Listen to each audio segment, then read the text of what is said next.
sweet. Welcome back. Thank you, thank you, thank you.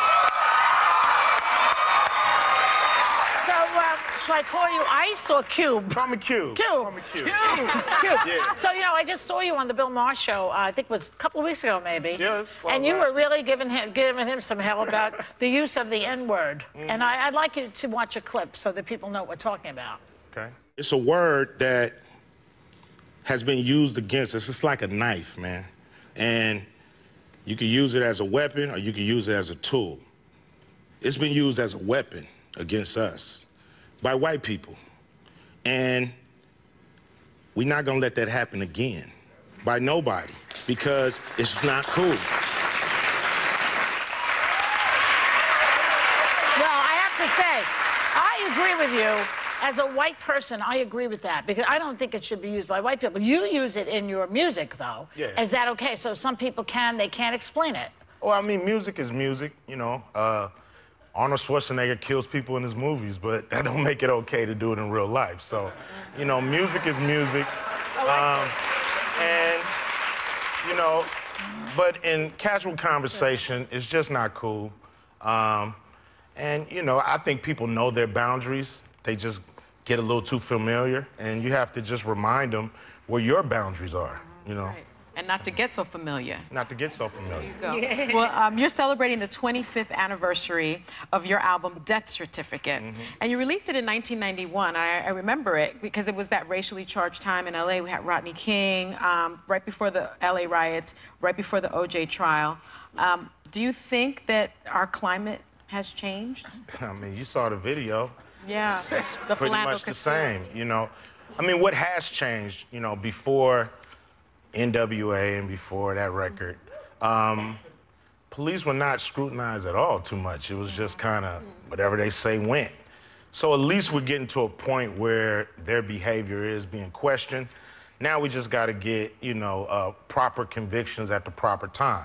But why doesn't that happen, do you think? We were just talking about why would the jury that saw that tape not convict that cop?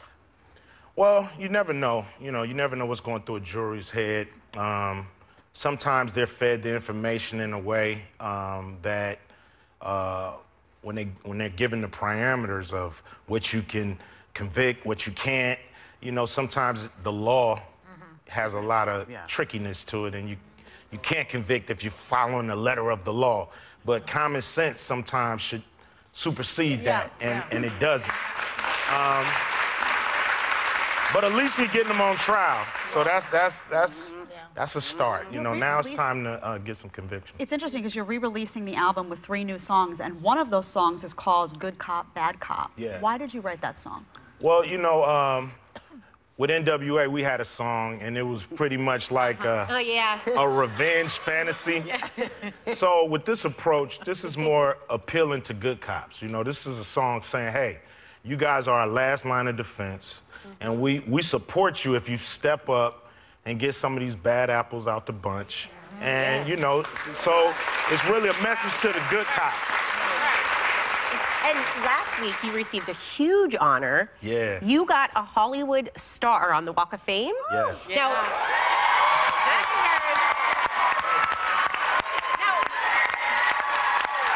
you grew up in LA, so had you ever gone there? Because I know sometimes when you live in the city, you don't see the tourist spots. Had you ever been, like, seeing all that? You know, I got bused, you know, to a school outside the hood. So when I used to miss my bus, we would have to catch the regular transportation.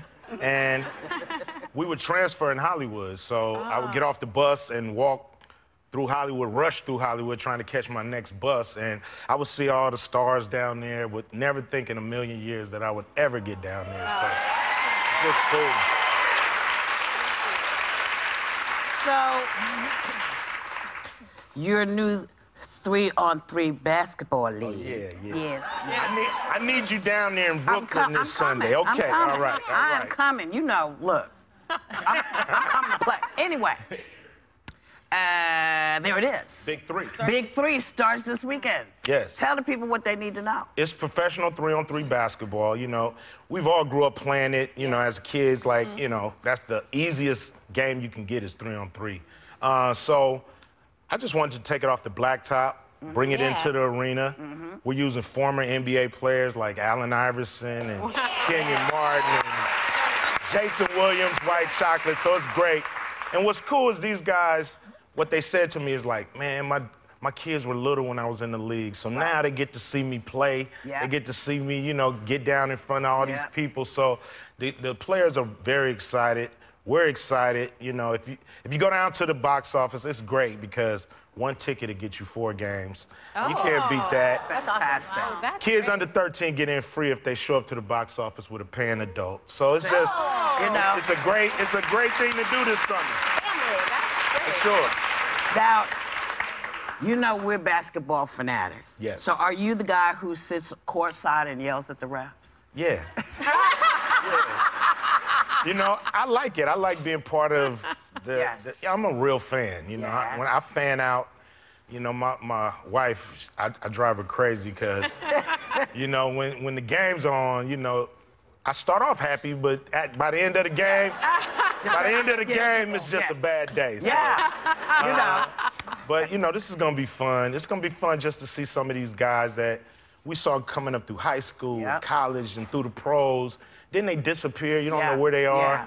And these guys are still ballers. They still can play. And I love this idea, and I hope at some point you will allow me to finally coach again. Because Coach Whoopi. I was a very good coach for Eddie, if you've not ever seen that movie. So I'm working this, okay? I'm working. Listen, man, you are always welcome here because it's such an honor to have you, because what you've done is you've shown that you can start out here, but you grow and you get better and you get smarter and you diversify, and that's important for young people to see. Not just young people, but for young people to see that diversification is possible. Without a doubt, you know. Just put your mind to it. That's it.